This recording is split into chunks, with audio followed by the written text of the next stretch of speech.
ولله الحمد. الله أكبر الله أكبر الله أكبر. لا إله إلا الله. الله أكبر الله أكبر ولله الحمد. أعوذ بالله من الشيطان الرجيم. بسم الله الرحمن الرحيم. الحمد لله رب العالمين. الرحمن الرحيم. مالك يوم الدين. إياك نعبد وإياك نستعين. اهدنا الصراط المستقيم. صراط الذين أنعمت عليهم غير المغضوب عليهم ولا الضالين.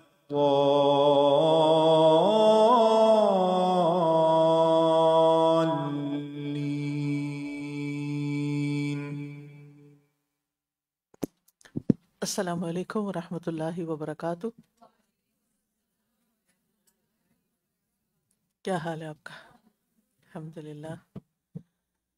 آج ہم انشاءاللہ شفا کی دعاؤں میں عافیت کی دعائیں پڑھیں گے. نحمدہ ونصلی علی رسولہ الکریم. اما بعد فاعوذ باللہ من الشیطان الرجیم. بسم اللہ الرحمن الرحیم. رب اشرح لی صدری ویسر لی امری واحلل عقدۃ من لسانی یفقہوا قولی. پہلے ہم دعائیں اور ترجمہ سنیں گے، پھر اس کے بعد انشاءاللہ آگے بڑھیں گے. اللهم إني أسألك المعافاة في الدنيا والآخرة. اے اللہ، بے شک میں تجھ سے دنیا اور آخرت میں عافیت کا سوال کرتا ہوں. اللهم إني أسألك العفو والعافية في الدنيا والآخرة. اے اللہ، بے شک میں تجھ سے دنیا اور آخرت میں درگزر اور عافیت کا سوال کرتا ہوں. اللهم إنك عفو تحب العفو فاعف عني. اے اللہ، بے شک تو بہت معاف کرنے والا ہے، معاف کرنا تجھے پسند ہے، پس تو مجھے معاف فرما دے. اللهم اغفر لي وارحمني واهدني وعافني وارزقني. اے اللہ، مجھے بخش دے، مجھ پر رحم فرما، مجھے ہدایت دے، مجھے عافیت سے رکھ اور مجھے رزق عطا فرما.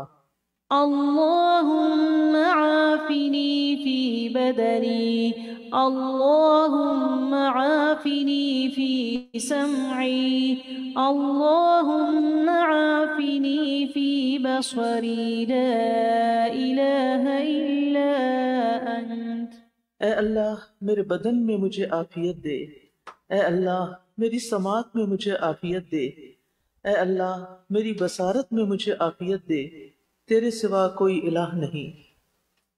اللهم إني أعوذ بك من زوال نعمتك وتحول عافيتك وفجاءة نقمتك وجميع سخطك. اے اللہ، بے شک میں تیری پناہ مانگتا ہوں، تیری نعمتوں کے زوال سے، تیری عافیت کے بدل جانے سے، تیری سزا کے اچانک وارد ہو جانے سے، اور تیری ہر قسم کی ناراضگی سے. اللهم إني أسألك العافية في الدنيا والآخرة. اللهم إني أسألك العفو والعافية في ديني ودنياي وأهلي ومالي. اللهم استر عوراتي وآمن روعاتي اللهم احفظني من بين يدي ومن خلفي وعن يميني وعن شمالي ومن فوقي وأعوذ بعظمتك أن أغتال من تحتي۔ اے اللہ بے شک میں آپ سے دنیا اور آخرت میں عافیت مانگتا ہوں۔ اے اللہ بے شک میں آپ سے درگزر کا اور اپنے دین، دنیا، اہل اور مال کی عافیت کا سوال کرتا ہوں۔ اے اللہ میرے عیب ڈھانپ دے اور مجھے خوف سے امن دے۔ اے اللہ میری حفاظت کر، میرے سامنے سے، میرے پیچھے سے، میرے دائیں سے، میرے بائیں سے اور میرے اوپر سے، اور میں پناہ چاہتا ہوں تیری عظمت کے ذریعے اس سے کہ میں نیچے سے ہلاک کیا جاؤں۔ آمین۔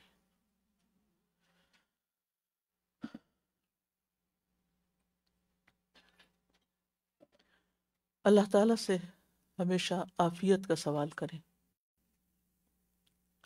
سیدنا انس رضی اللہ عنہ کہتے ہیں کہ نبی کریم صلی اللہ علیہ وسلم کے پاس ایک آدمی آیا اور اس نے کہا، اے اللہ کے رسول، کون سی دعا سب سے افضل ہے؟ آپ نے فرمایا، اللہ سے دنیا اور آخرت میں درگزر اور عافیت مانگو۔ وہ شخص دوسرے دن پھر آیا اور عرض کیا، اے اللہ کے نبی، سب سے افضل دعا کون سی ہے؟ آپ نے فرمایا، اللہ تعالیٰ سے دنیا اور آخرت میں درگزر اور عافیت مانگو۔ جب تمہیں دنیا اور آخرت میں عافیت مل گئی تو تم نے فلاح پا لی، یعنی دنیا میں بھی اور آخرت میں بھی۔ عافیت ہے کیا؟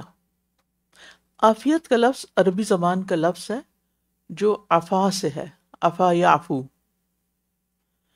عفا کا مطلب ہوتا ہے سلامتی، درگزر، تحفظ، بچاؤ، آرام اور سکون۔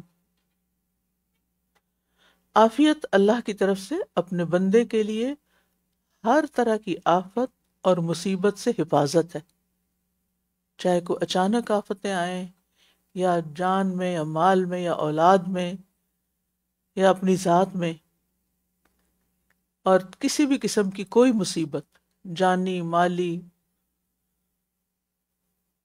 تو اللہ تعالیٰ کی طرف سے اپنے بندے کے لیے ہر آفت اور مصیبت سے حفاظت ہے، عافیت، اور بندے سے برائی دور کرنا، فتنوں اور بیماریوں سے محفوظ رکھنا، ہر طرح کے شر اور گناہوں سے محفوظ رکھنا، یعنی کسی بھی قسم کا کوئی شر اور نقصان جو بندے کے لیے تکلیف کا باعث بن سکتا ہے، ان سب سے بچاؤ۔ تو گویا عافیت ہر بلا، ہر مصیبت، ہر بیماری، ہر تکلیف، ہر کرب، بے چینی، پریشانی، ان سب چیزوں سے شفا کا نام ہے۔ اور اس کی مختلف قسمیں ہوتی ہیں، جیسے دین کے معاملے میں عافیت، دنیا کے معاملے میں عافیت، خاندان کے مالی معاملات میں، بدنی معاملات میں۔ دین کے معاملے میں عافیت کیا ہوگی؟ مثلا انسان ان تمام گناہوں سے بچ جائے جو اس کے دین کو بگاڑنے والی ہیں یا دین کا نقصان کرنے والی ہیں۔ اور دنیا کے معاملے میں ہر اس چیز سے حفاظت جو بندے کو دنیا میں نقصان دے سکتی ہے، ہر چیز، چاہے وہ ہمیں نظر آتی ہے یا نہیں آتی، تو ہر وہ چیز جو بندے کو نقصان دینے والی ہے، کوئی بھی آزمائش، تنگی، بیماری، تکلیف، اس سے حفاظت۔ خاندان کے معاملے میں عافیت کیا ہے؟ خاندان کے معاملے میں عافیت کیا ہو سکتی ہے؟ یعنی ہر طرح کی تکلیفوں سے ہماری فیملی محفوظ ہو، مال میں ہر طرح کے نقصان سے ہم محفوظ ہوں، اور اسی طرح یہ کہ ناجائز طریقے سے آنا اور اس کا ناجائز طریقے سے جانا، اس سے بھی انسان محفوظ رہے، کہ مال ہمارے لیے فائدے کا باعث ہو، نہ کہ نقصان کا باعث، کیونکہ بعض اوقات انسان کے پاس مال کا نہ ہونا مصیبت بن جاتا ہے، اور بعض اوقات زیادہ ہونا بھی مشکل کا باعث بن جاتا ہے۔ بدنی عافیت کیا ہے کہ انسان ہر طرح کی بیماریوں وغیرہ سے، تھکاوٹ اور ایسی چیزوں سے محفوظ رہے جو عبادت میں خلل ڈالنے والی ہیں یا انسان کو نکما اور بیکار کر دینے والی ہیں۔ اور اسی طرح آخرت میں عافیت، یعنی مرنے سے لے کر جنت تک پہنچنے کے بیچ میں جتنا بھی طویل راستہ ہے، اس راستے کی ساری مشقتیں، سختیاں، تکلیفیں، انتظار، سزاؤں کی جتنی بھی نوعیتیں ہیں، اللہ تعالیٰ ان سب سے محفوظ رکھے، ان سب سے حفاظت ہو۔ تو یہ عافیت ہے۔ آج کے دور میں آپ دیکھیں کہ ہر شخص کسی نہ کسی پریشانی میں مبتلا ہے، چھوٹی یا بڑی، اور یوں لگتا ہے کہ جیسے دن بدن لوگوں کی پریشانیاں بڑھتی ہی چلی جا رہی ہیں۔ جس کسی کے پاس بیٹھو، جس سے بات کرو، کوئی نہ کوئی کسی نہ کسی فکر میں وہ گھرا ہوا ہے، زندگی سکون سے خالی ہے۔ اور وہ شخص بڑا ہی خوش قسمت ہے جو ان کیفیات سے بچا ہوا ہے۔ تو دوسرے لفظوں میں سکون والی زندگی جو ہے وہ عافیت والی زندگی ہے، کہ جس میں امن ہو، سلامتی ہو۔ لیکن اس سکون، امن اور عافیت کا مل جانا انسان کی کہ اپنے بس میں نہیں، انسان کہیں سے خرید نہیں سکتا، انسان اپنی کوششوں سے حاصل نہیں کر سکتا، یہ بس اللہ کی عطا ہوتی ہے، اللہ ہی دیتا ہے۔ لہذا انسان کو ہر روز صبح و شام عافیت کی دعا کرتے رہنا چاہیے۔ عافیت کا ملنا دراصل اللہ تعالیٰ کی طرف سے احسان ہے، اور اس میں آپ دیکھیے کہ بعض اوقات کوئی بڑی تکلیف دہ چیز نہیں بھی ہوتی، لیکن لوگوں کی باتیں، لوگوں کی نظریں، لوگوں کے رویے وہ اذیت کا باعث بن جاتے ہیں، وہ انسان کے دل کو بے چین کیے رکھتے ہیں۔ کچھ لوگوں کا ایسا سلوک ہوتا ہے، تو ان ایسے لوگوں سے بھی بچا کے رکھنا اللہ کا ہمیں، یہ بھی عافیت ہے۔ اور عافیت کا تعلق ضروری نہیں کہ دولت مندی سے ہو یا سامان راحت بہت گھر میں ہو، کہ ہر طرح کے اکوپمنٹس ہیں آپ کے پاس، ہر طرح کی سواریاں ہیں، ہر طرح کی سہولتیں ہیں، تو آپ ضرور سکون میں ہوں گے یا عافیت میں ہوں گے۔ نہیں، کوئی ضروری نہیں ہے۔ یعنی اس کا تعلق مادی یا مادی چیزوں یا دولت کے ساتھ نہیں ہے۔ یہ سکون اور یہ راحت، یہ آرام، یہ چین صرف اللہ کی رحمت سے عطا ہوتا ہے انسان کو، اللہ کی خصوصی توفیق کے ساتھ۔ لیکن ہم عام طور پر جو چیزیں مانگتے ہیں وہ ضروری نہیں کہ ہمارے لیے عافیت کا باعث ہو، ہم وہ چھوڑ دیتے ہیں جو دراصل ہمارے لیے سکون کا باعث ہے، اور وہ عافیت ہے۔ لہٰذا عافیت مانگتے رہیں، سبھی کچھ مل جائے گا جو ہمارے لیے فائدہ مند ہے انشاءاللہ۔ دین میں عافیت، بدن میں عافیت، اور دین میں عافیت جو ہے وہ بدن میں عافیت سے بھی بڑھ کے ہے، کیونکہ بیمار انسان کے تو پھر درجات بڑھتے ہیں، لیکن اگر دین میں کوئی خلل آ گیا، تو آپ کے پاس بہت اچھی صحت ہے لیکن آپ کے دین میں خرابی آ گئی ہے، تو اس سے بڑھ کر کوئی نقصان نہیں۔ اور پھر یہ بھی ہے کہ عافیت کا مکمل ہونا بھی ضروری ہے، پارشل نہ ہو، کمپلیٹ عافیت ہو۔ اس لیے صرف دنیا کی عافیت مانگنا کافی نہیں، بلکہ یہ جو دعا آخر میں آپ نے سنی، اس میں دین، دنیا، سبھی کچھ شامل ہے، بدن، آگے پیچھے، اوپر نیچے، دائیں بائیں، ہر طرف سے۔ تو جب آپ کسی کو صحت کی دعا دیں تو آپ کہیں اللہ تعالیٰ تمہیں صحت اور عافیت عطا کرے، ٹھیک ہے؟ اور شفا کی دعاؤں کے کانٹیکس میں عافیت کیا ہے کہ بعض بیماریاں آتی ہیں لیکن اپنے پیچھے برے اثرات چھوڑ جاتی ہیں، ان کی جو ٹریٹمنٹ ہوتی ہے، بعض اوقات ان دوائیوں کے سائیڈ ایفیکٹس اتنے ہوتے ہیں کہ انسان پہلے سے بھی زیادہ مشکل میں پڑ جاتا ہے یا کسی کمزوری کا شکار ہو جاتا ہے۔ یعنی بعض بیماریاں ایسی ہوتی ہیں کہ جو انسان کو اتنا لاغر کر دیتی ہیں، تو جب عافیت مانگیں گے تو اللہ تعالیٰ شفا بھی دے گا اور اس کے ساتھ ساتھ آئندہ اس کے نقصان دہ اثرات سے بھی محفوظ رکھے گا۔ ایک حدیث کے مطابق ایمان کے بعد عافیت سے بہتر کچھ بھی نہیں۔ رفاع بن رافع انصاری کہتے ہیں ابو بکر صدیق رضی اللہ عنہ ممبر پر چڑھے اور روئے، پھر کہا رسول اللہ صلی اللہ علیہ وسلم ہجرت کے پہلے سال ممبر پر چڑھے، روئے، پھر کہا اللہ سے گناہوں سے عفو و درگزر، مصیبتوں اور گمراہیوں سے عافیت طلب کرو، کیونکہ ایمان اور یقین کے بعد کسی بندے کو عافیت سے بہتر کوئی چیز نہیں دی گئی۔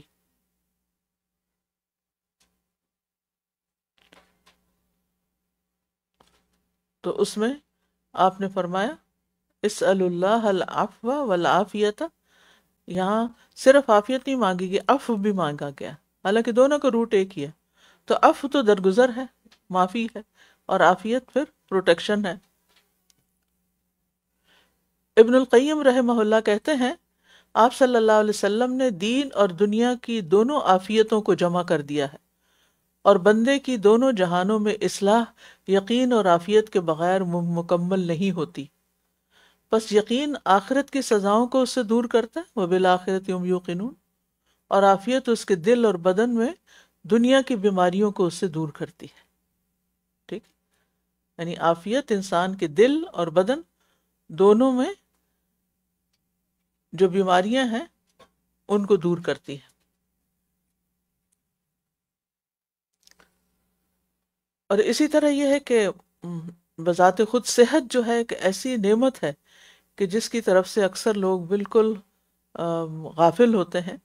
نبی صلی اللہ علیہ وسلم نے فرمایا دو نعمتیں ایسی ہیں جن کے بارے میں اکثر لوگ خسارے میں ڈالے گئے ہیں، ٹھیک ہے، ایک تندرستی اور دوسرے فراغت، یعنی لوگ اس سے پورا فائدہ نہیں اٹھاتے۔ خسارے میں ڈالے گئے کا مطلب کیا کہ جب صحت مند ہوتے ہیں تو اس میں صحت کی حالت میں وہ کام نہیں کرتے جو انہیں کرنے چاہیے، پھر جب بیمار ہو جاتے ہیں تو پھر بعضوں کا تمنا کرتے ہیں کاش ہم یہ کام بھی کر لیتے جب ہماری ہمت تھی، طاقت تھی، اور جب ہمت طاقت ہوتی ہے تو ٹالتے رہتے ہیں۔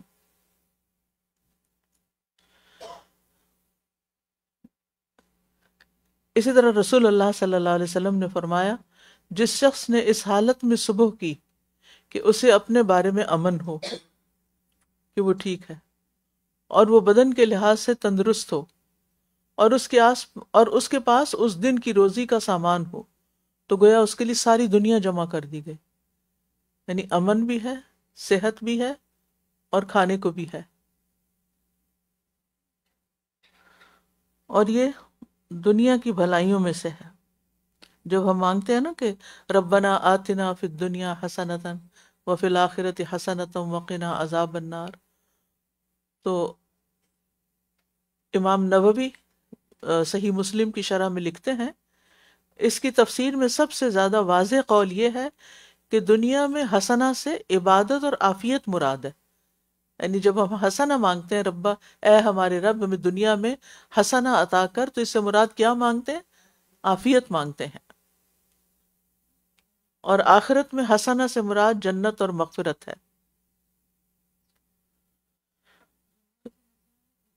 ہاں، عبادت کی توفیق، جس کو عبادت کے قابل ہو گیا انسان، اور پھر عافیت، اور پھر ہمیں کبھی بھی آزمائش نہیں مانگنی چاہیے، اللہ تعالیٰ سے ہمیشہ عافیت کا سوال کرنا چاہیے۔ حضرت انس کہتے ہیں کہ رسول اللہ صلی اللہ علیہ وسلم نے مسلمانوں میں سے ایک ایسے شخص کی عیادت کی جو کمزور ہو کر چوزے کی طرح ہو گیا تھا، تو رسول اللہ صلی اللہ علیہ وسلم نے فرمایا کیا تم اللہ سے کسی چیز کی دعا کرتے تھے یا اس سے کچھ مانگتے تھے؟ اس نے کہا جی ہاں، میں کہتا تھا اے اللہ تو مجھے آخرت میں جو سزا دینے والا ہے وہ دنیا میں ہی دے دے۔ اس پر رسول اللہ صلی اللہ علیہ وسلم نے فرمایا اللہ پاک ہے، یعنی سبحان اللہ، تم میں اتنی طاقت نہیں، یا فرمایا کہ تم اتنی استطاعت نہیں رکھتے کہ اللہ کی سزا بھگت لو، تم نے یہ کیوں نہ کہا ربنا آتنا فی الدنیا حسنۃ وفی الآخرۃ حسنۃ وقنا عذاب النار۔ پھر آپ صلی اللہ علیہ وسلم نے اس شخص کے لیے اللہ تعالیٰ سے دعا کی تو اللہ تعالیٰ نے اس کو شفا عطا کر دی۔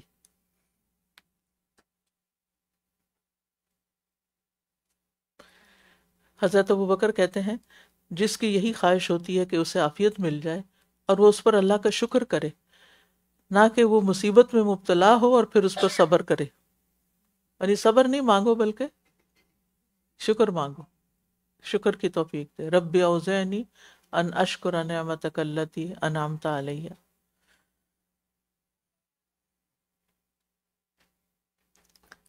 عافیت کے کیا فائدے ہو سکتے ہیں؟ جب عافیت ہوتی ہے انسان کو تو کیا کیا کر لیتا ہے انسان؟ سوچئے. اچھی عبادت کر سکتا ہے، خدمت کر سکتا ہے، دین کا کام کر سکتا ہے، علم حاصل کر سکتا ہے، جو کہ سیکھنا ہمارے اوپر ایک فریضہ ہے. طلب العلم فریضۃ علی کل مسلم. تو جب صحت نہیں ہوتی تو انسان نہ پڑھ سکتا ہے، نہ یاد رکھ سکتا ہے، نہ ہی پھر اس پر عمل کر سکتا ہے. نیکیوں کی سوچے نہیں، سارا وقت دماغ جو ہے نا وہ بیماری میں ہی الجھا رہتا ہے یا اس تکلیف میں الجھا رہتا ہے.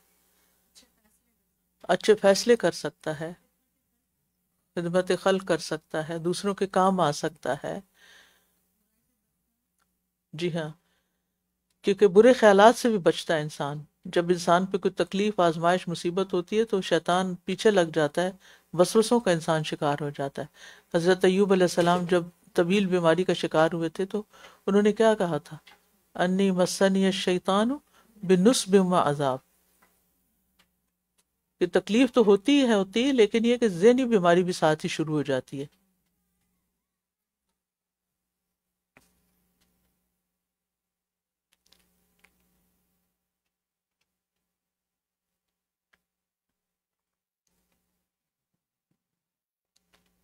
اب اسی طرح آپ دیکھیے کہ جیسے جوانی میں عام طور پر لوگوں کے اعضاء صحیح سلامت ہوتے ہیں، بدن عافیت میں ہوتے ہیں، لیکن نمازیں تیز تیز پڑھتے ہیں. اس قوت سے کیا فائدہ حاصل کرتے ہیں؟ جلدی نماز پڑھ لیتے ہیں. اور جب کوئی تھوڑی سمجھ آتی ہے کہ نماز خشوع سے پڑھنی ہے تو پھر گھٹنے پکڑے جاتے ہیں، پھر بیٹھ کے پڑھنے لگتے ہیں. تو اللہ تعالیٰ اگر عافیت دے اور اپنی جان میں، اولاد میں صحت سلامتی دے تو پھر انسان اللہ کی عبادت میں کمی نہ کرے، نیکی کے کاموں میں کمی نہ کرے، کیونکہ صحت کی حالت میں کیے گئے نیک اعمال اللہ کو زیادہ محبوب ہیں.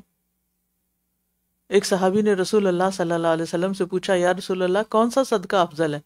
فرمایا یہ کہ تم تندرستی کی حالت میں صدقہ کرو جبکہ تمہیں اس کی حرص بھی ہو، یعنی ضرورت بھی ہے اور تم تندرست ہو. کیونکہ بیمار ہوتا ہے انسان تو سوچتا ہے چلو صدقہ کروں تاکہ میری بیماری ٹلے، مقصد کچھ اور ہو جاتا ہے. لیکن جب صحت مند ہے اور پھر وہ اللہ کے راستے میں دے رہا ہے تو پھر وہ خوش قسمت ہے. فرمایا جبکہ تمہیں حرص ہو، جس سے کچھ سرمایہ جمع ہونے کی تمہیں امید ہو اور محتاجی کا ڈر ہو، یعنی تمہیں یہ ہو کہ میرے پاس ہے کم تو سیونگ کچھ کر لوں، صدقہ کیا کرنا. اسی طرح آپ دیکھیے کہ جب انسان صحت مند ہوتا ہے تو یعنی لائف کو انجوائے بھی کرتا ہے نا.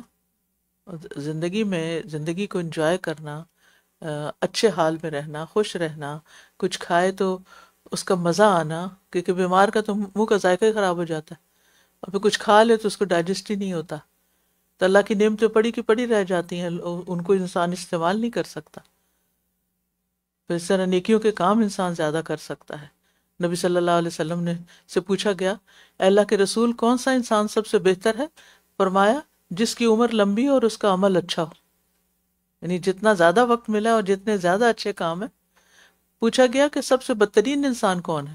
فرمایا جس کی عمر لمبی اور اس کا عمل برا، وہ اپنے لیے وبال اکٹھا کر رہا ہے. اور پھر آپ دیکھیے کہ انسان اللہ کی رضا کے بڑے بڑے کام کر سکتا ہے.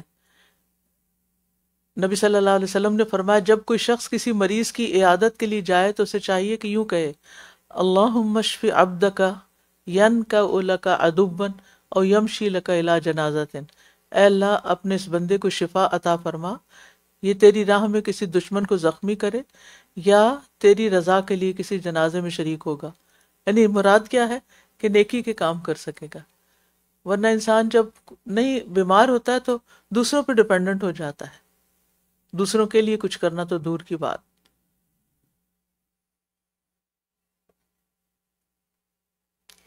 ایک شخص نے رسول اللہ صلی اللہ علیہ وسلم سے کہا کہ آپ کی کیا رائے ہے، یہ بیماریاں جو ہمیں لاحق ہوتی ہیں ان میں ہمارے لیے کیا اجر ہے؟ آپ نے فرمایا یہ گناہوں کا کفارہ ہوتی ہیں۔ ابی ابن کعب نے پوچھا اگرچہ وہ قلیل ہوں؟ آپ نے فرمایا ہاں، خواہ ایک کانٹا چبھے یا اس سے بھی کم ہو۔ راوی نے کہا ابی ابن کعب نے اپنے لیے دعا کی کہ مرتے دم تک بخار اس سے دور نہ ہو، لیکن وہ ان کے لیے حج، عمرے، جہاد فی سبیل اللہ اور باجماعت فرض نماز میں رکاوٹ نہ بنے، یعنی بخار رہے لیکن یہ نیکیاں نہ چھوٹیں۔ چنانچہ جو کوئی بھی انہیں ہاتھ لگاتا ان کا جسم تپتا ہوا محسوس ہوتا حتیٰ کہ انتقال ہو گیا۔ یہ مانگنی نہیں چاہیے ایسی آزمائش، کیونکہ ہمیں نہیں پتا کہ پھر ہم کتنے ثابت قدم رہ سکیں گے، لیکن کوئی بھی اگر تکلیف آتی ہوئی دکھائی دے تو یہ کہنا چاہیے کہ اللہ تعالیٰ پھر میرے سے یہ نیکی کے کام نہ چھوٹیں، باقی تو جو تیری رضا ہے۔ انسان دیکھا جائے تو اپنی پیدائش کے اعتبار سے خلق الانسان ضعیفہ، کمزور پیدا کیا گیا ہے۔ چھوٹی سی بھی بیماری آ جاتی ہے نا، سارے جسم کے 360 جوڑوں میں سے کسی ایک جوڑ میں بھی درد شروع ہو جاتا ہے تو انسان معطل ہو جاتا ہے، اور کوئی نہیں، اس کا موریل ڈاؤن ہو جاتا ہے، دماغ آکیوپائڈ ہو جاتا ہے، بار بار وہی دھیان، بار بار ایک ہی شروع ہو جائے تو آپ دیکھیں کہ کوئی کام نہیں سوچتا انسان کو، پاؤں میں ہی کچھ موچ آ جائے تو آپ دیکھیں انسان بیکار ہو کے بیٹھ جاتا ہے۔ تو اس لیے انسان کو اللہ تعالیٰ سے ہمیشہ عافیت مانگتے رہنا چاہیے، عافیت کی دعائیں کرتے رہنا چاہیے، اور صبح شام کے اذکار تو بس پلے باندھ لیں، پکے کر لیں، اور ہر حال میں۔ جی آپ کچھ کہنا چاہیں ورنہ میں آگے چلوں گی۔ اچھے حال میں اچھے کام کرتا ہے تو جب آپ اولڈ ایج میں آتے یا بیمار ہوتے تو آپ کا اجر وہی لکھا جاتا ہے۔ بالکل۔ اور صدقہ بھی کبھی یہ نہ سوچے اگر آپ کے پاس ایک سینٹ بھی ہو کہ میرے پاس اتنا ہوگا تب میں دوں گی، just even a cent, it's the اخلاص نیت بیہائنڈ اٹ، کہ آپ کے پیچھے نیت کیا ہے۔ تو اپنی نیتوں کو ہمیں خالص رکھنا ہوگا۔ السلام علیکم ورحمۃ اللہ وبرکاتہ۔ استاذہ اکثر دیکھا گیا کہ جب موت کا وقت آ جاتا ہے یا کوئی بیماری بالکل اینڈ پہ پہنچ جاتی ہے تو انسان کہتا ہے میں اگر صحیح ہو گیا تو میں قرآن حفظ کروں گا، میں اگر صحیح ہو گیا تو میں یہ کروں گا، یعنی یہ ہم نے اس وقت میں سوچنا ہے ابھی جب عافیت ہے، انتظار نہیں کرنا کہ مصیبت بڑی ہو۔ استاذہ ہے وہ کوشچن، اگر ہم اللہ سے یہ ایسی دعا مانگتے ہیں کہ اللہ تعالیٰ مجھے عافیت دیں بدنی، ذہنی، جسمانی، روحانی وقت میں، زندگی میں، تو میں وہ سارے کام کروں جو آپ کو راضی کریں، لیکن پھر ہم اپنی نااہلی کی وجہ سے، وقت کی وجہ سے، زندگی whatever جو آپ نے سوچا وہ نہیں کر سکے، تو اس پہ اللہ ناراض تو نہیں ہوں گے؟ نہیں، یہ تو نہیں کہا میں ضرور کروں گی، اللہ توفیق دے، دعا ہی مانگتے رہیں ہمیشہ کہ اللہ مجھے توفیق دے، صحت دے تاکہ میں یہ کر سکوں۔ پھر اگر کسی وجہ سے نہیں بھی کر سکا تو کوئی بات نہیں، لیکن یہ کہ میں کروں گا، وعدہ کر لیا تو وہ نہیں ٹھیک۔ اوَكُلَّمَا عَاهَدُوا عَهْدًا نَبَذَهُ فَرِيقٌ۔ استاذہ جی گاڑی چلتے چلتے جب بریک لیتی ہے نا، اور جیسے جسمانی کوئی بھی اگر آپ رک جاتے تب عافیت کا احساس ہوتا ہے کہ کتنی بڑی نعمت، کہ کتنی بڑی نعمت ہے کہ آپ آ رہے ہیں، جا رہے ہیں، پڑھ رہے ہیں، اور اس کینیڈا میں یہاں پہ آنا، اس طرح سے الہدا میں پڑھنا، یہ بہت بڑی عافیت ہے ہم سب کے لیے جتنے مسلمان اس کنٹری میں رہتے ہیں۔ بیک ہوم کمپیئر کروں میں انڈیا سے، سوچ بھی نہیں سکتے ہیں کہ ایسا ایک مجلس ہو سکتا ہے جہاں پہ لوگ بیٹھ کے اللہ کی بات کریں، دوسرے ہی دن پورا ہی، مطلب بہت بڑی عافیت ہے، بہت بڑا۔ جتنا میں نے سجدے میں گرے کہا میں اللہ سے کہ اتنے بڑے ہمیں الہدا کی نعمت ہے، یہاں پڑھ رہے ہیں۔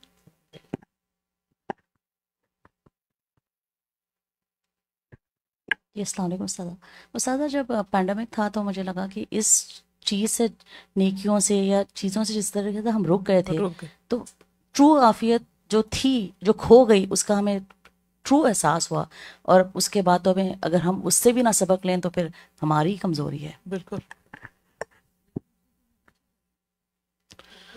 جی ہاں، اس نے تو ہمیں پیچھے ہی کر دیا، اور جو ہم کر رہے تھے وہ بھی چھوڑ دیا۔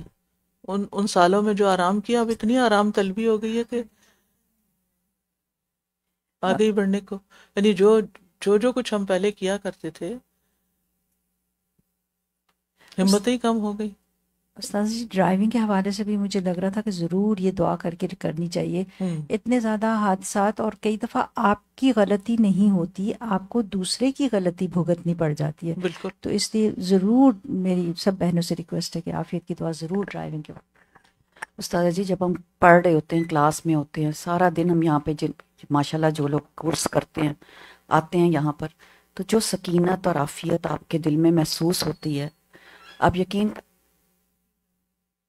اور چھٹی کر کے اور یا پھر چھٹی کے وقت یا پھر یہ کام چھوڑ کے جو بے سکونی اور بے چینی رہتی ہے کبھی یہ کام وہ کام مکمل ہی نہیں ہوتے اور یہاں پر جب انسان آتا ہے سارا دن اور اپنا دل اور دماغ اللہ کے ساتھ لگاتا ہے تو اس کی کیفیت ہی بدلی ہوتی ہے. بالکل. چلیے دعا کرتے ہیں. جی ارم آگے ارم کو دیجیے. سر جی میں وہ حدیث پڑھی تھی کہ 360 جوڑ ہے نا تو میں سوچ رہی تھی کہ سال میں 365 دن ہے تو 5 نمازوں میں اگر آپ تکبیر تحلیل اور تحمید پڑھیں گے کیونکہ یہ حدیث ہے نا کہ یہ پڑھنا بھی صدقہ ہے تو وہ تو سارے آپ کے جوڑ پورے ہو گئے وہ یعنی کہ صدقہ پورا ہو گیا. اور دوسری بات یہ کہ عافیت میں یہ حدیث پڑھی تھی کہ اگر تم کسی پہ صدقہ نہیں کر سکتے تو سب سے کم تر صدقہ ہے کہ تم اپنے شر سے دوسرے کو محفوظ رکھو تاکہ تم خود بھی جو ہے یہ تم پہ صدقہ ہے خود پہ اپنے آپ پر. تو اگر ہم خود سے چاہتے ہیں کہ ہمیں عافیت ملے تو ہمیں دوسروں کو عافیت دینی ہے دوسروں کو بچانے اپنے شر سے. اور گوز کمز بیک. عزت چاہتے ہو تو عزت دو, محبت چاہتے ہو تو محبت دو, آسانی چاہتے ہو تو آسانی دو, جو آپ چاہتے ہیں نا وہ دیں. لیکن ہم صرف چاہتے ہیں, خالی چاہنے سے بات نہیں بنتی, دینے سے بنتی. جی ہم پہلی دعا سے شروع کرتے ہیں. اللهم إني أسألك المعافاة في الدنيا والآخرة. اے اللہ بے شک میں تجھ سے دنیا اور آخرت میں عافیت کا سوال کرتا ہوں. ابو ہریرہ رضی اللہ عنہ سے روایت ہے, وہ کہتے ہیں کہ رسول اللہ صلی اللہ علیہ وسلم نے فرمایا, بندہ جو دعا بھی مانگتا ہے وہ اس دعا سے افضل نہیں ہوتی. بندہ جو دعا بھی مانگتا ہے وہ اس سے افضل نہیں ہوتی. اور وہ کیا ہے؟ اللہم انی اسألک المعافات فی الدنیا والآخرہ. اے اللہ میں تجھ سے دنیا اور آخرت میں عافیت کا سوال کرتا ہوں. اب ایک عفو ہوتا ہے, ایک عافیت ہوتا ہے, ایک معافات ہوتا ہے. ٹھیک ہے نا, 3 الگ الگ لفظ ہیں اور تینوں کا تعلق شر دور کرنے سے ہے.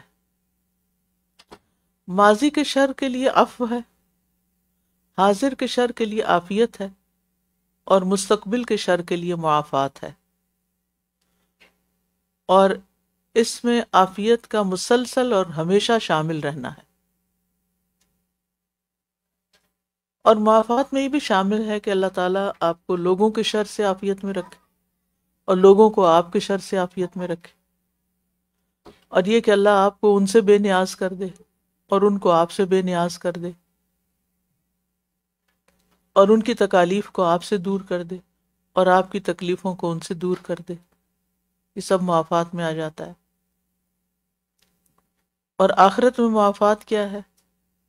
گناہوں سے, ان کے برے نتائج سے, ان کے بوجھوں سے نجات دے دے.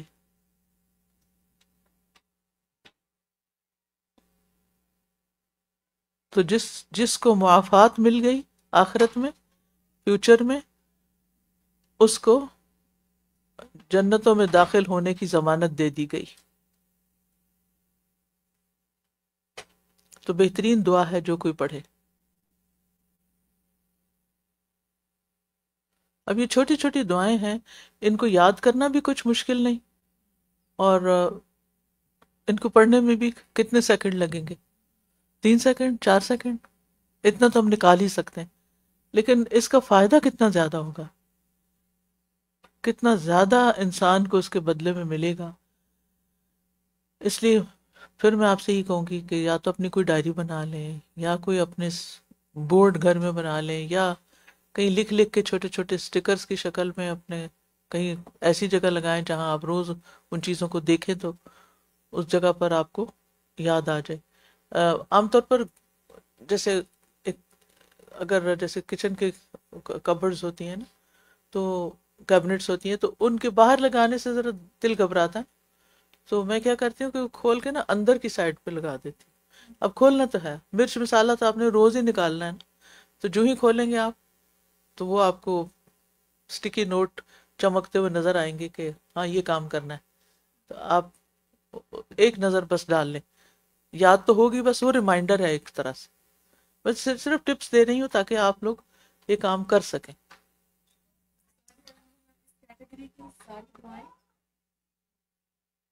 اس کیٹیگری میں دیکھ رہی تھی جتنی بھی دعائیں ہیں ہم نے اپنی دعا کلاس میں یاد کی ہوئی ہیں. الحمدللہ.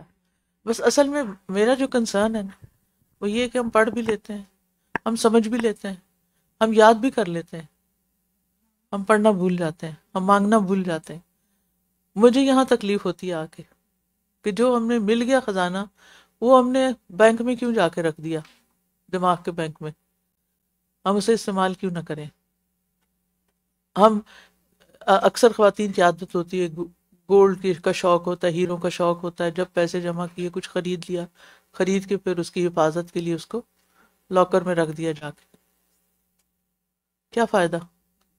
یعنی آپ نے اتنی محنت کی سب کچھ لاک کرنے کے لیے، یا تو پہنے اس کو، یا پھر یہ کہ اس کو کوئی استعمال کر لے اپنی زندگی میں ہی کسی بھی طرح.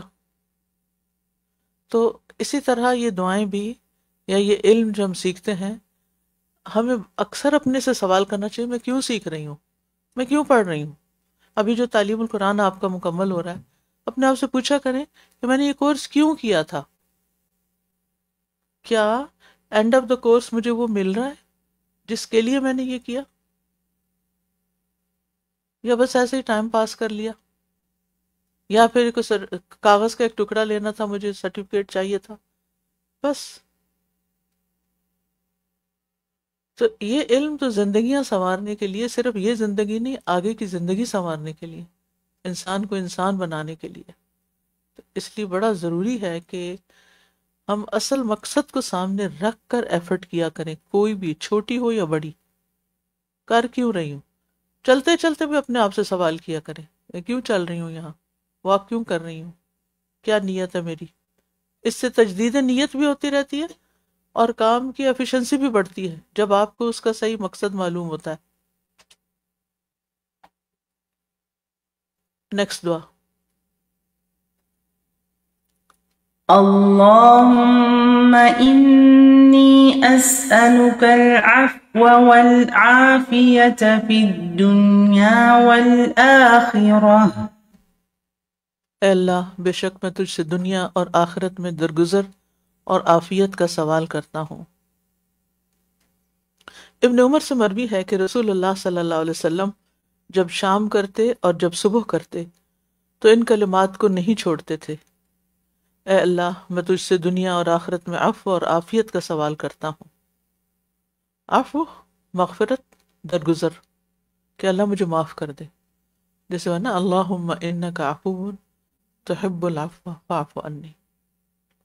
اور عافیت، ہر تکلیف اور برائی سے سلامتی اور جسمانی صحت. پھر دنیا والآخرہ، یعنی دونوں جہانوں میں سلامتی اور امن. دنیا میں کوئی بھی چیز عافیت کے بغیر خوشگوار نہیں لگتی. تو ہر طرح کے شر سے اللہ تعالی ہمیں بچا کے رکھے، ظاہری بھی اور باطنی بھی. کچھ ظاہر نظر آتے ہیں نا شر، تو ان سے تو ہم بچنے کی دعا بھی کر لیتے ہیں. کچھ ہڈن شر ہوتے ہیں جن کا تو ہمیں پتہ ہی نہیں ہوتا. اور خاص طور پر عسیٰ ان تحبوا شیئا وہو شر لکم، ہم بہت سی چیزیں اپنے لیے پسند کر رہے ہوتے ہیں جبکہ انہی کے اندر شر ہوتا ہے.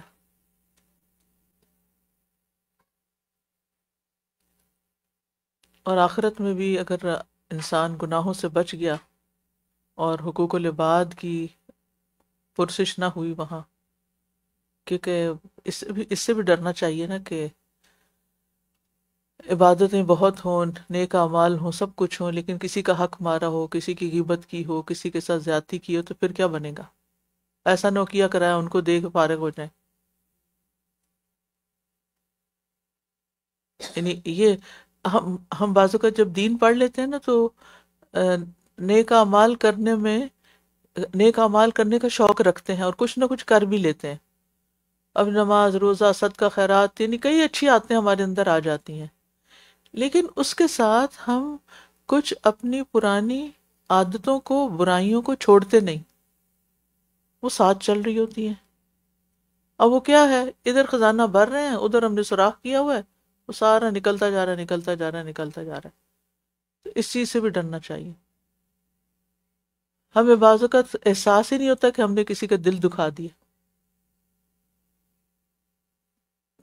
دوسروں کے آنسو دیکھ کر بھی ہمارا دل نہیں پسیجتا، ہم کوئی نہ کوئی اپنے لیے جواز کی راہ نکال لیتے ہیں۔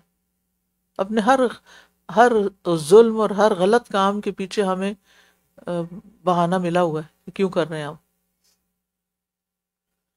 تو بہرحال جس کے پاس عافیت نہیں، وہ دراصل آزمائش میں مبتلا ہے۔ آزمائش بھی اللہ کی سنتوں میں سے ایک سنت ہے، اور اللہ تعالیٰ نے ہر ایک کے لیے کچھ نہ کچھ آزمائش کا حصہ لکھا ہے، اور وہ بھی انسان کے گناہوں کا کفارہ بنتی ہے، درجات کی بلندی کا ذریعہ بنتی ہے۔ تو انسان مصیبت میں یا تو اپنے گناہوں کی وجہ سے گرفتار ہوتا ہے، یا پھر اللہ تعالیٰ کی طرف سے کوئی آزمائش ہوتی ہے، جیسے انبیاء کی آزمائشیں ہوئیں، ایوب علیہ السلام کی آزمائش ہوئی تاکہ ان کے درجات بلند ہوں۔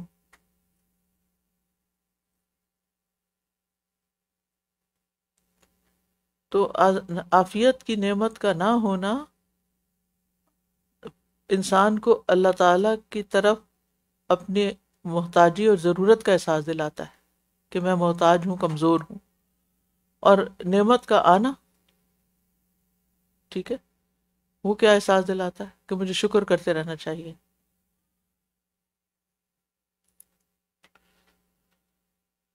اور دونوں کے لیے اللہ نے اچھا بدلہ رکھا ہے، صبر کرنے والوں کے لیے بھی اور شکر کرنے والوں کے لیے بھی۔ وَإِنَّ كُلًّا لَمَّا لَيُوَفِّيَنَّهُمْ رَبُّكَ أَعْمَالَهُمْ إِنَّهُ بِمَا يَعْمَلُونَ خَبِيرٌ، اور یقیناً آپ کا رب ہر ایک کو ان کے اعمال کا پورا پورا بدلہ دے گا، شکر کرنے والوں کو ان کے شکر کا، اور صبر کرنے والوں کو ان کے صبر کا۔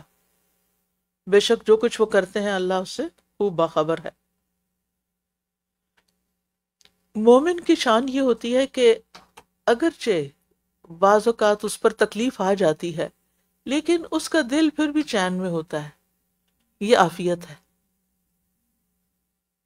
اللہم انی اعوذ بک من زوال نعمتک وتحول عافیتک، اے اللہ میں تجھ سے نعمتوں کے زوال سے پناہ لیتا ہوں کہ میں نعمتوں کا زوال نہ ہو، جو دیا یہ دیے رکھنا، یہ ختم نہ ہو، کم نہ ہو، اور عافیت کے پھر جانے کا، عافیت نہ پھر۔ تو بعض اوقات چونکہ آزمائش تو ہونی ہے نا، کچھ نہ کچھ آزمائش آئے گی، لیکن مومن آزمائش میں پرسکون ہوتا ہے، کیونکہ وہ اسے ایکسیپٹ کر لیتا ہے اور پھر اللہ کی طرف رجوع کرتا ہے، کوشش میں لگ جاتا ہے کہ یہ تکلیف ہٹے، اور دعائیں کرتا رہتا ہے جو عام حالات میں اتنی نہیں ہوتی۔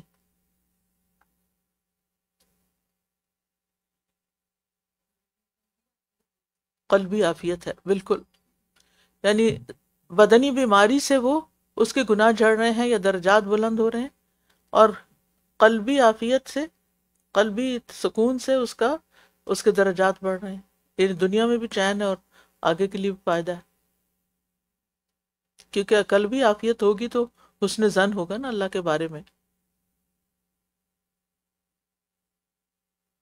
اور مومن کے لیے ابتلا میں اجر ہے، آزمائش میں اجر ہے، اور اس کی زندگی میں خیر ہی خیر ہے۔ بیمار بھی ہو جائے تو اس کی پچھلی زندگی میں جو اچھے کاموں کی عادت تھی وہ سب اس کو اجر مل جاتا ہے، کیونکہ مومن کے لیے ہر چیز ہی خیر ہے۔ اور عافیت کے لیے ہمیں ہمیشہ اللہ تعالیٰ ہی کی طرف رجوع کرنا چاہیے، کیونکہ یہ اس کے خاص خزانوں میں سے ایک خزانہ ہے جو بندے کو ملتا ہے، خاص رزق ہے جو بندے کو ملتا ہے، تو اس کی تقسیم بھی اللہ کے پاس ہے۔ نیکسٹ دعا۔ اللهم إنك عفو تحب العفو فاعف عني۔ اے اللہ، بے شک تو بہت معاف کرنے والا ہے، معاف کرنا تجھے پسند ہے، بس تو مجھے معاف فرما دے۔ عائشہ رضی اللہ عنہا سے روایت ہے، وہ کہتی ہیں کہ اے اللہ کے رسول صلی اللہ علیہ وسلم، اگر میں لیلۃ القدر پا لوں تو کیا دعا کروں؟ آپ نے فرمایا اس طرح کہنا، اللہم انک عفو تحب العفو فاعف عنی، اے اللہ تو بہت زیادہ معاف کرنے والا ہے، تو معاف کرنا پسند کرتا ہے، لہٰذا مجھے معاف کر دے۔ عفو کا معنی ہوتا ہے مٹا دینا، یعنی پچھلے جو گناہ ہوئے ہیں ان کو صاف کر دینا، اور اصطلاح میں اس کا مطلب ہے گناہ سے درگزر کرنا، یعنی قدرت کے باوجود کسی کو سزا دینے سے رک جانا، اور ہر وہ شخص جس کو جو سزا کا حقدار ہو اس کو سزا نہ دینا۔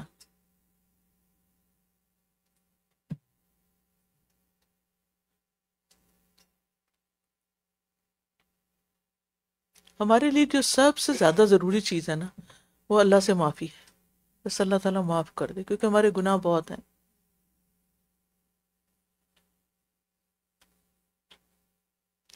اور گناہ ایسے نحوست ہوتی ہے گناہوں کی کہ انسان گناہوں کی نحوست کی وجہ سے بعض اوقات اچھائی اور برائی کا فرق نہیں کر سکتا، اور بعض اوقات اچھے فیصلے نہیں کر سکتا۔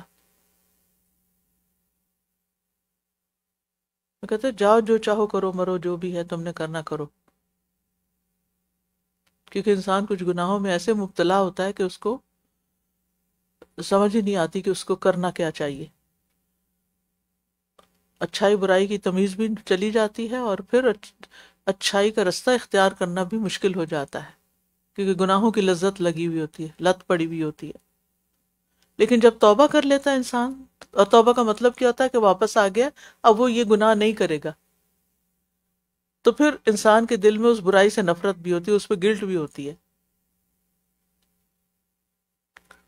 اور پھر جیسے میں نے پہلے کہا کہ جو چاہتا ہے کہ اس کو معاف کر دیا جائے، اسے کیا کرنا چاہیے؟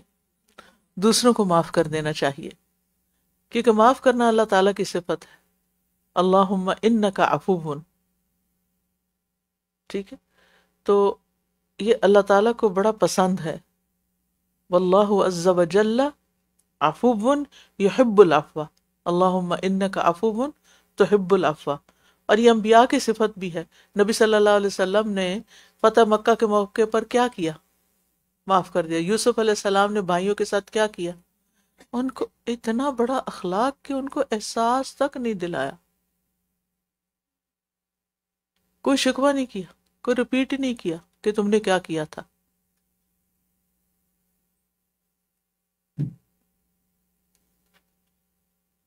اور صحابہ کی بھی یہ صفت تھی کہ جب کسی پہ قابو پا لیتے تھے تو معاف کر دیتے تھے۔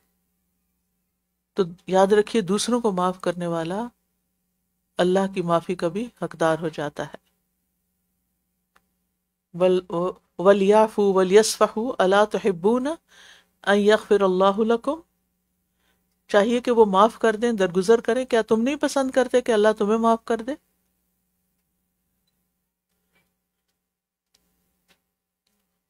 اور غصے کے باوجود معاف کرنا، غصہ پی جانا، کیونکہ معاف کرنے والا تقویٰ کے زیادہ قریب ہوتا ہے نا۔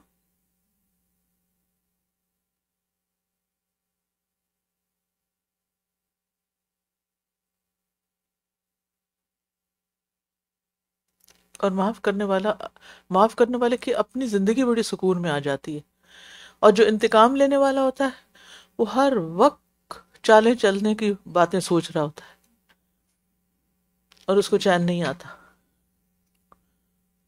اور معاف کرنے سے عزت میں بھی اضافہ ہوتا ہے۔ آپ میں سے کوئی کچھ کہنا چاہے گا ورنہ میں آگے چلوں گی؟ جی ہاں جی۔ استاذہ یہ جو آپ نے ابھی فرمایا نا کہ اگر گناہوں کی نحوست ہوتی ہے اور اس نحوست کی وجہ سے انسان صحیح فیصلے نہیں کر سکتا، تو کسی ریئل اسٹیٹ والے نے میرے ہسبینڈ کو بتایا کہ لیک شور پہ کسی نے گھر لیا مارگیج کے اوپر، اور اس گھر کی اتنی زیادہ مطلب اتنا بڑا آپ لون لیتے ہیں، $1 ملین کا لون لیتے ہیں، اس کے حساب سے انٹرسٹ لگتا ہے۔ تو کہنے لگے کہ ایک سال میں $87,000 انہوں نے انٹرسٹ میں پے کیے، اور جو ان کا کیپٹل ادا ہوا وہ 8 یا 9 ہزار تھا، یعنی اتنا کم جو ان کی اپنی جو وہ پے کر رہے تھے، لیکن انٹرسٹ جو ہے وہ 87,000 تھا۔ تو وہ کہنے لگے کہ اب یہ آپ اگر بتاتے ہیں نا کہ آپ کی محنت مزدوری صبح دوپہر شام کی سور کے منہ میں جا رہی ہے، یعنی that is not benefiting you, not your children, not you, and you are giving it away just for free, کسی کو دے رہے ہیں، لیکن استاذہ کسی کو نہیں سمجھ آتی، سمجھ نہیں آتا. سمجھ نہیں آتی.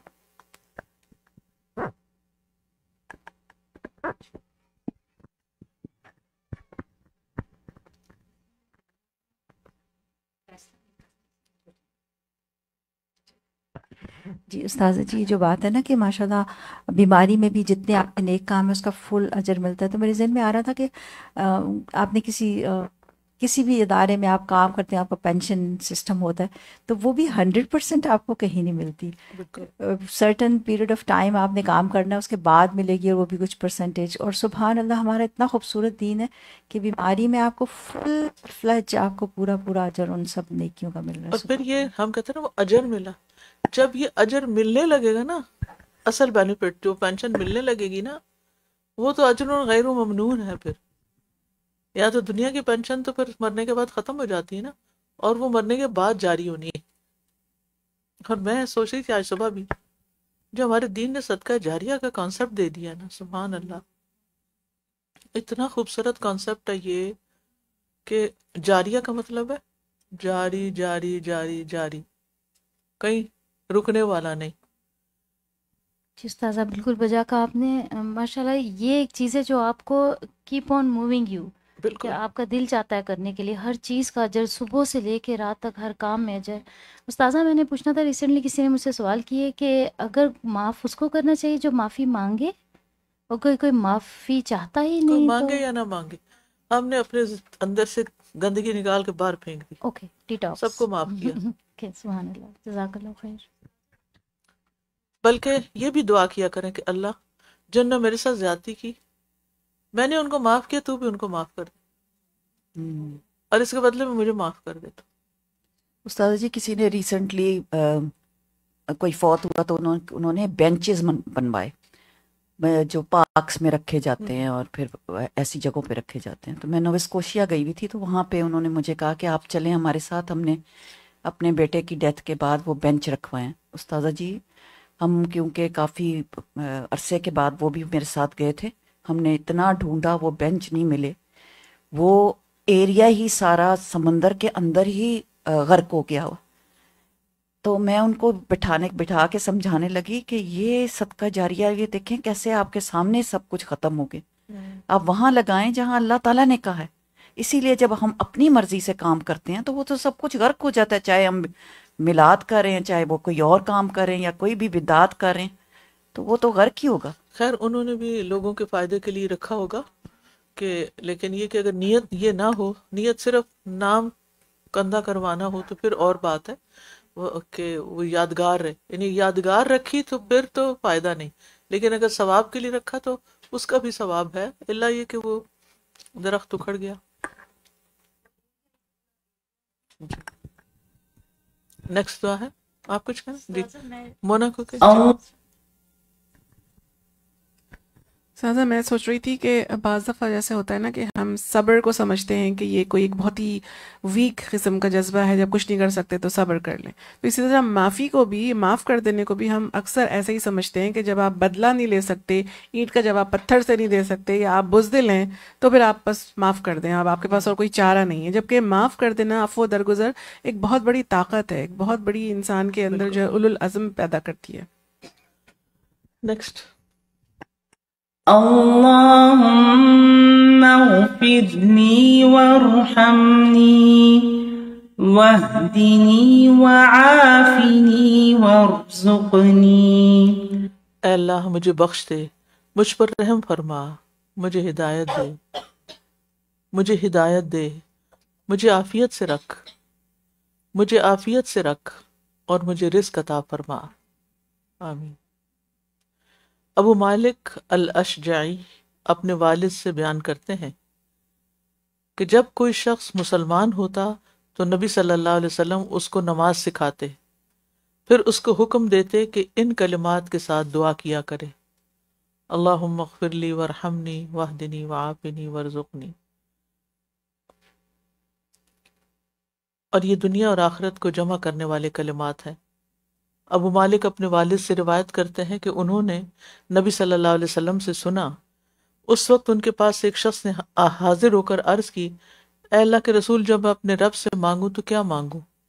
آپ نے فرمایا تم کہو اللہم اغفر لی ورحمنی وعافنی ورزقنی، اے اللہ مجھے بخش دے، مجھ پہ رحم فرما، مجھے عافیت سے رکھ اور مجھے رزق عطا فرما۔ ساتھ ہی اپنے انگوٹھے کے 100 ایک ایک کر کے ساری انگلیاں بند کرتے گئے اور فرمایا یہ کلمات تمہارے لیے دنیا اور یعنی آپ نے انگوٹھے کے سوا ساری انگلیاں، 4 چیزیں تھیں نا، اغفر لی ورحمنی وعافنی ورزق،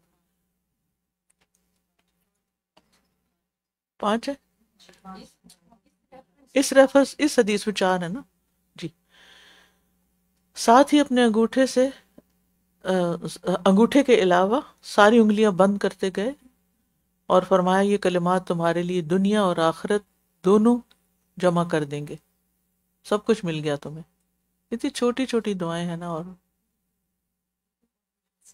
کمپریہنسو سب کچھ اس کے اندر آ، اسی لیے آپ نے فرمایا تھا نا اوتی تو جوامع الکلم، مجھے جوامع الکلم دیے گئے۔ اللہم اغفر لی، بخشش کا سوال ہے، مغفرت کا مطلب ہے گناہ ڈھانپ دے، گناہ معاف کر دے، لوگوں سے چھپا دے، رسوائی سے بچا لے، اور ورحمنی مجھ پہ رحم فرما، یعنی مجھ پہ نرمی فرما، یعنی ہر طرح کی خیر و برکت، نیکی اور احسان اور نعمت رحمت سے آتی۔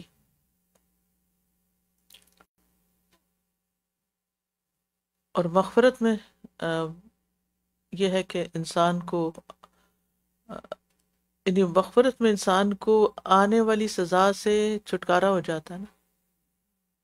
آپ نے گناہ کیا، معافی نہیں مانگی، وہ گناہ ادھر کھڑا ہے، پکڑ ہوگی، آگے کہ جائے تو اس کا حساب دینا پڑے گا۔ کیا ہوا؟ آپ اس سے امن میں آ گئے، اور رحمت کے سوال سے آپ نعمت میں آ گئے، پسندیدہ چیز میں آ گئے۔ وحدنی، مجھے اس حق کی طرف رہنمائی اور توفیق دے جس میں میرا انجام اچھا، تاکہ میں دنیا اور آخرت میں کامیاب ہو سکوں۔ اور ہدایت کی 2 قسمیں ہوتی ہیں، ہدایت بیان، ہدایت علم یا ہدایت بیان، اور ہدایت توفیق، یعنی توفیق بھی دے کام کر، علم بھی دے اور پھر توفیق بھی دے کرنے کی اس کے اوپر عمل۔ عافنی، ہر طرح کے آفات اور فتنوں سے سلامتی دے، دنیا دین آخرت کی ساری مصیبتوں آزمائشوں سے نجات عطا کر۔ ورزقنی، مجھے رزق دے، یعنی ایسا رزق دے جو وسیع بھی ہو اور فائدہ دے، اور میں اپنی ذمہ داریاں اس سے پوری کر سکوں۔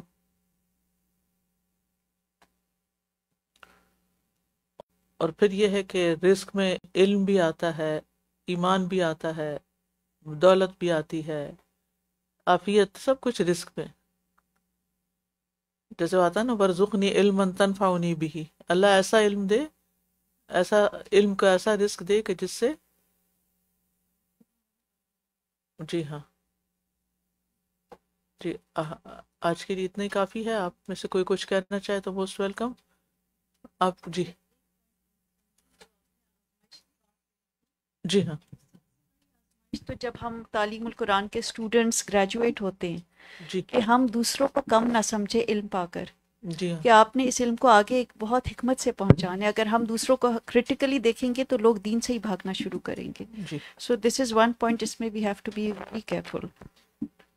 ٹھیک ہے، پیچھے دیجیے پروین۔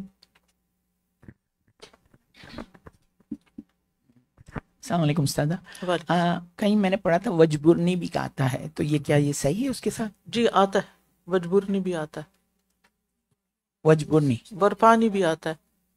اچھا اچھا ٹھیک ہے، جزاک اللہ۔ Different version. السلام علیکم۔ وعلیکم السلام۔ جی ہمارا میں سوچ رہی تھی کہ جب آپ بات کر رہی تھیں کہ جو جوان لوگ ہوتے ہیں وہ اکثر عافیت میں ہوتے ہیں لیکن سست ہوتے ہیں نیکی کے کاموں میں، اور یہ کیوں ہوتا ہے؟ اور مجھے لگتا ہے اس لیے ہوتا ہے کیونکہ جب انسان جوان ہوتا ہے وہ اپنے سے بڑے کو دیکھتا ہے تو وہ اسے بہت انجان سمجھتا ہے، جیسے وہ ہمیشہ اسی عمر کا تھا اور جوان انسان ہمیشہ جوان رہے گا۔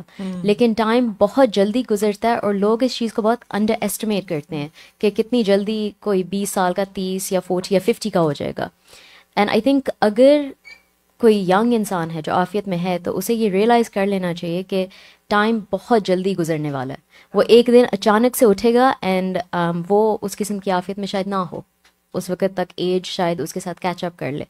تو جب یہ پرسپیکٹیو ہمیں سمجھ آ جاتا ہے کہ جو ہم سے بڑے ہیں وہ بھی ایک وقت جوان تھے اور جو ہم سے جوان ہیں وہ ایک دن ہماری عمر کے ہوں گے, تو ابھی صرف جو پریزنٹ ہے ہم صرف اسی کو کیپچر کر سکتے ہیں, ہم اور کسی چیز کے کیپبل نہیں ہیں.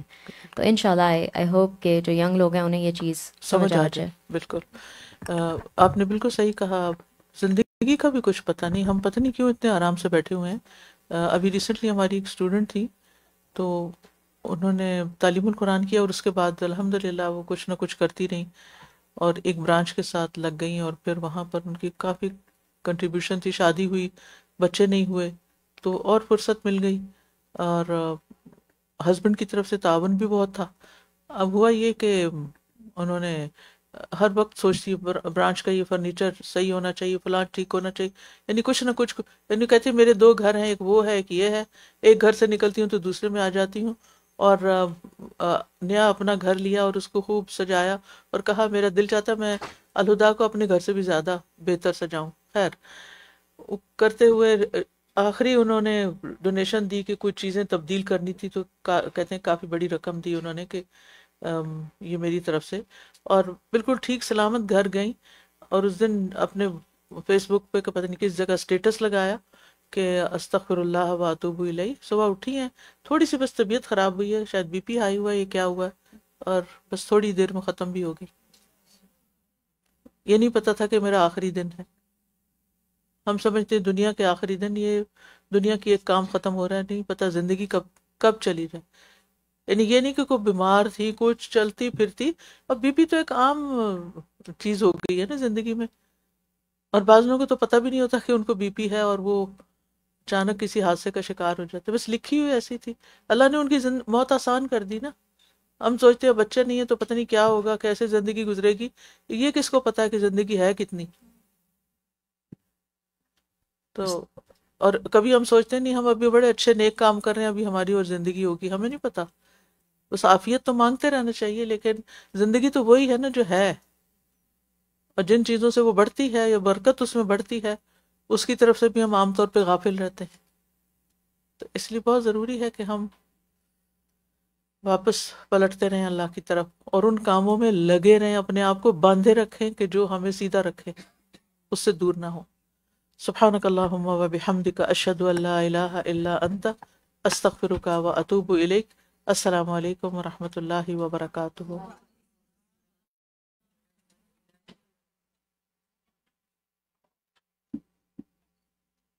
اللهم صل على محمد وعلى آل محمد كما صليت على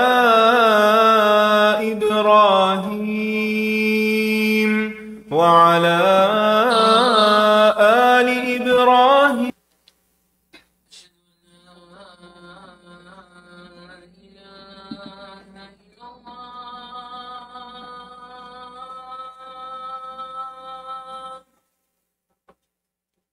أشهد أن لا إله إلا الله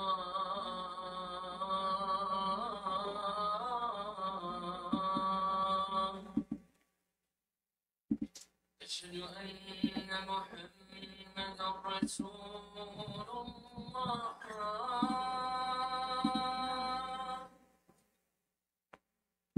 أشهد أن محمدا رسول الله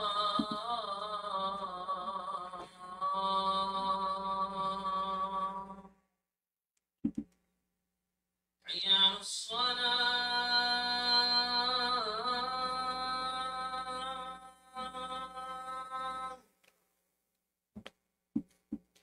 حي على الصلاة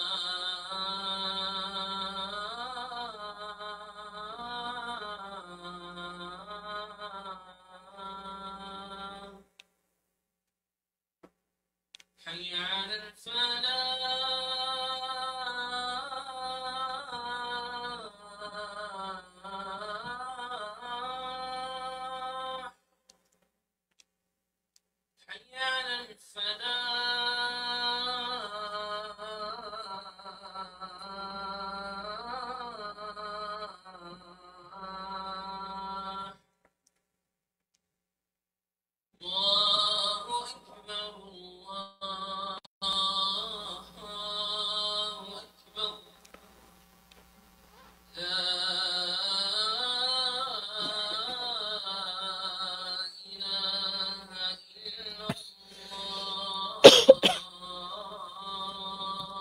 لا الہ الا اللہ.